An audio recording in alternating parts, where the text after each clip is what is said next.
రోజాని త్వరలో అరెస్ట్ చేయబోతా ఉన్నాం, జైలుకి పంపించబోతా ఉన్నాం. ఆడదాం ఆంధ్రాలో పెద్ద అవినీతి చేశారు అని ఒక ఎల్లో మీడియా క్యాంపెయిన్ నడుస్తుంది. మీరు కౌంటింగ్ నెక్స్ట్ డే నుంచి స్టార్ట్ అయింది. దో రోజాని అరెస్ట్ చేసినాం, అదో రోజాని అరెస్ట్ ఇదని. మళ్ళీ కొన్ని రోజులు లేదు, రోజా ఏదో మాట్లాడి సెట్ చేసేసుకుంది లోకేష్ తో, చంద్రబాబు నాయుడుతో అని కొన్ని రోజులు. మళ్ళీ మనం ఏదైనా ప్రెస్ మీట్ పెట్టి గట్టిగా మాట్లాడినప్పుడు లేదు లేదు లేదు మళ్ళీ ఎంక్వైరీ చేసేసాం, రేపే అరెస్ట్. ఇది నాకు అర్థం కాని విషయం ఒకటే ఏంటంటే, ఈరోజు అధికారం మీ దగ్గర ఉంది. ఆడుదాం ఆంధ్ర అనేది స్టేట్ వైడ్ ఒక పెద్ద ప్రోగ్రాం. ఇంతవరకు దేశంలో ఏ రాష్ట్రంలో ఎవరూ చేయనటువంటి విధంగా స్పోర్ట్స్ పర్సన్స్ కి జగన్మోహన్ రెడ్డి గారు ఒక అద్భుతమైన కార్యక్రమాన్ని చేపట్టారు. అది 100 కోట్ల ప్రాజెక్టు. 119 కోట్లు. దాంట్లో 100 కోట్ల స్కామ్ జరిగింది అనేది ఫస్ట్. వీళ్ళ అబద్ధాలని నేను చెప్తున్నా, ఒక్కొక్క అబద్ధం ఎలా చెప్తారని. రెండోది 3 లక్షలకు పైగా గేమ్స్ పెట్టడం జరిగింది. సో వాళ్ళకి ఎక్విప్మెంట్ దగ్గర నుంచి, వాళ్ళకి భోజనం దగ్గర నుంచి, వాళ్ళకి గేమ్స్ ఆర్గనైజ్ చేసే దగ్గర నుంచి ఎంత ఖర్చు అవుతుందో ఒకసారి మీరు చూడండి. రెండోది. మూడోది, దీంట్లో నేను సిద్ధు మా ప్రమేయం లేదు అనేది వాళ్ళకి తెలుసు. ఎందుకంటే అసెంబ్లీలోనూ శాసన మండలిలో క్లియర్గా మంత్రి చెప్పారు, దీంట్లో ఎటువంటి అవకతవకలు జరగలేదు, ఎవరి మీద యాక్షన్ తీసుకోలేదు మేము. ఇదంతా కూడా మన ఆర్ఎండ్బి ద్వారా టెండర్లకు వెళ్ళి ఎక్విప్మెంట్స్ తీసుకోవటము, మిగతా అమౌంట్ 26 జిల్లాల కలెక్టర్లకు వెళ్ళింది. కలెక్టర్ల ద్వారా మున్సిపాలిటీల్లో అయితే కమిషనర్లకి, మండలాల్లో అయితే ఎంపీడీల ద్వారా ప్రైజ్ మనీ కానీ మిగతా అన్ని డిస్ట్రిబ్యూట్ అయ్యిందని క్లియర్గా ఇచ్చిన తర్వాత మమ్మల్ని బ్యాట్ చేయడానికి పచ్చ ఛానల్లో వీళ్ళు ఎప్పుడు చూసినా ఇది ఒక ఫ్యాషన్గా మాట్లాడుతున్నారు తప్ప. నేను ఒకటే అడుగుతున్నా, మీ పేషీలో ఉన్నారు ప్రద్యుమ్న గారు, ఆయన ప్రిన్సిపల్ సెక్రటరీ ఆర్ఎండ్బికిను స్పోర్ట్స్కి. మరి ఆయన టెండర్లు వేసి ఆయన ఎక్విప్మెంట్ వచ్చిందా లేదా ఆయన చూసుకొని ఆయన డబ్బులు కలెక్టర్కి పంపించి కలెక్టర్లు చేశారా లేదా చూసుకున్న బాధ్యత ఆయన తీసుకున్నారు, మేం కాదు కదా.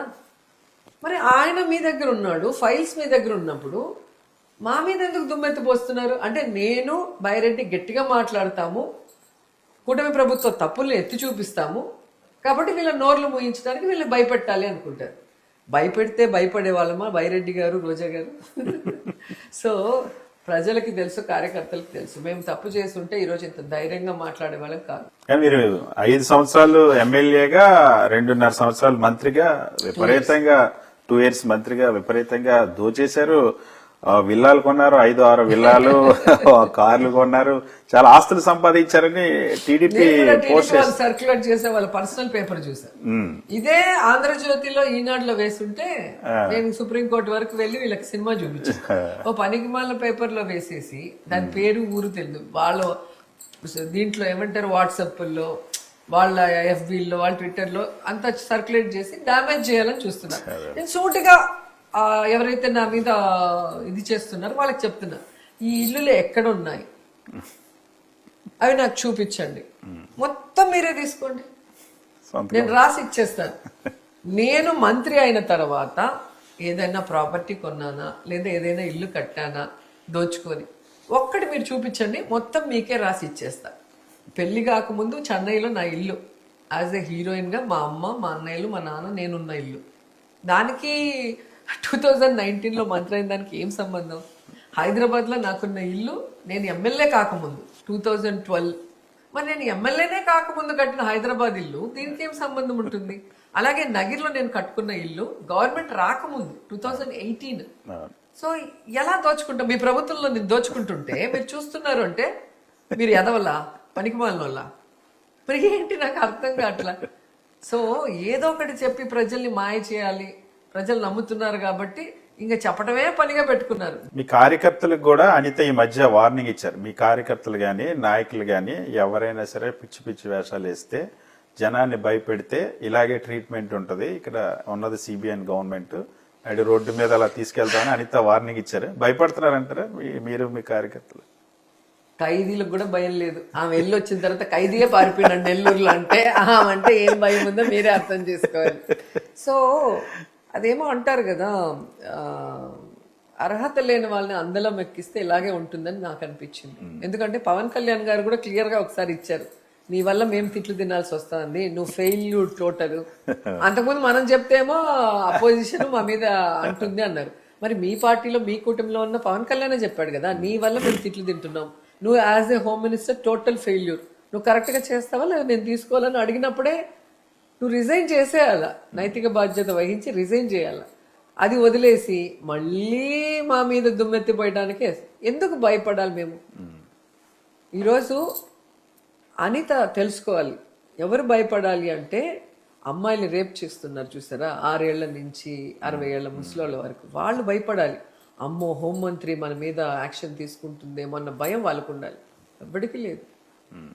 ఇష్టానికి రేప్ చేసిపోతున్నారు, ఇష్టానికి రోడ్ల మీద నరికేస్తున్నారు, ఇష్టానికి ముక్కలు ముక్కలు చేసి ఎక్కడ పడేస్తున్నారో తెలియదు. ఎవరింటికైనా పోయి నువ్వు పరామర్శిస్తున్నావా? ఎవరికైనా నువ్వు అండగా నిలబడ్డావా? నువ్వు తీసుకునే చర్యలు బట్టి ఏ నేరస్తుడన్నా భయపడి ఆ తప్పు చేయటం ఆపేస్తున్నాడా? నిన్ను చూస్తే నేరస్తులకు కూడా భయం లేదు, ఇంకా తప్పు చేయని మేమెందుకు భయపడాలి? మీరు ఈ మధ్య పోలీసుల్ని ఏదో బావిలో దూకమన్నారని అదొక కాంట్రవర్సీ చేస్తుంది, మీ మీద కేసు పెడతారట పోలీసులు రెడీగా. పెట్టమనండి, నేను బావిలో దూకండి అన్నా, నీళ్లు లేని బావిలో దూకమన్నా. ఎందుకు?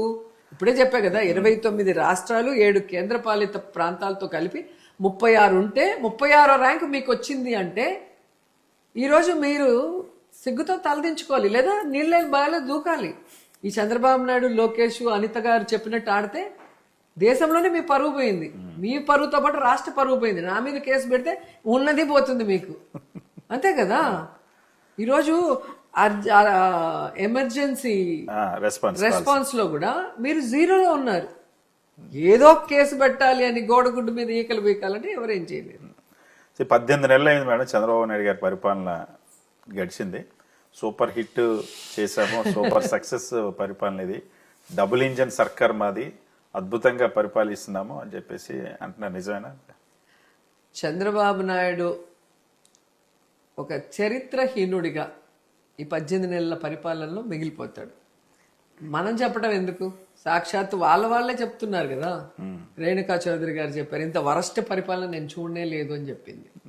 వాళ్ళే చెప్పారు. మన వెంకయ్య చౌదరి గారు ఆయన ఏం చెప్పారు? ఏంటిది ఈ అప్పులు చూస్తుంటే నాకు భయం వేస్తుంది, ఎట్టుపోతుంది ఈ స్టేటు, ఏంది పరిపాలన అని ఆయన చెప్పారు. ఆయన సీనియర్ మోస్ట్ పొలిటీషియనే కదా. అలాగే ఏబి వెంకటేశ్వర్లు చౌదరి ఆయన చెప్పారు కదా. సో వాళ్ళే చెప్తున్నారంటే మీరు అర్థం చేసుకోవాలి. ఇదంతా ఒక ఎత్తు అయితే చంద్రబాబు నాయుడు స్వయంగా చెప్పాడు, మనమేమో బాగా పరిపాలిస్తున్నామని మనం అనుకుంటున్నాము, కానీ మనం వరస్ట్ గా పరిపాలిస్తున్నామని సర్వేలు చెప్తున్నాయి. అంటే ఈ రోజు ఎలక్షన్ పెడితే మొత్తం కూటమిలో ఉన్న ఎమ్మెల్యేలంతా 90% ఓడిపోతారు అని వచ్చింది అంటే వాళ్ళ పరిపాలన ఎంత చెత్తగా ఉందో ఆయన చెప్పుకుంటున్నాడు కదా. ఓన్లీ టీవీలు పచ్చ ఛానళ్ళ ముందర ఇలా మేము సూపర్ 6 సూపర్ హిట్ అని చెప్పుకోవటం, మేము చెప్పిందంతా చేసేసినాం అద్భుతం అని చెప్పుకోవటం, కానీ వెనక్కి వస్తే ఏం జరుగుతుందో వాళ్ళే చెప్పుకుంటున్నారు. సో ఇంత వరస్ట్ పరిపాలన, ఇంత దరిద్రమైన పరిపాలన ఎప్పుడు కూడా ఎవరు చూసిండరు ఏ స్టేట్లో కూడా. సో అలాంటి ఒక చరిత్రహీనుడిగా చంద్రబాబు నాయుడు మిగిలిపోతాడు. ఎందుకంటే అబద్ధాలు చెప్పటం తప్ప ఆయన చేసింది ఏమీ లేదు. రెండోది, ఉండే ప్రభుత్వ ఆస్తులు కూడా ప్రైవేటు పరం చేస్తూ రాష్ట్రానికి నష్టం చేస్తున్నాడు. రాష్ట్రానికి రావాల్సిన ఆదాయ వనరులు ఏవైతే ఉందో, ఇసుక, మైన్స్, వైన్స్, ఇంకేమున్నాయో అన్నీ కూడా ప్రైవేట్ వాళ్ళకి బినామీలకు ఇచ్చేసి వీళ్ళు ఎలా ఈ విధంగా కమిషన్లు దోచుకుంటున్నారో కళ్ళ ముందే కనిపిస్తుంది. ఖజానాకి డబ్బులు రాట్లా, ఖజానాలో సంపద రాట్లా, కానీ వీళ్ళ పర్సనల్ ఖాతాల్లోకి సంపద ఎలా వస్తుందో మనం చూస్తున్నాం. ఇవన్నీ ప్రశ్నించకుండా ఉన్నందుకు పవన్ కళ్యాణ్కి ఎంత సంపద వస్తుందో అందరూ చూస్తున్నారు. హైదరాబాద్లో కూర్చొని ప్రశ్నించకుండా ఆయన ఉన్నందుకే నెల ఎంత ప్యాకేజ్ వెళ్తుందో అందరూ చూస్తున్నాం. సో గింజుకోవటం కాదు, జరుగుతున్నది మామూలుడికి కూడా ఈరోజు సోషల్ మీడియా ద్వారా తెలిసిపోతుంది.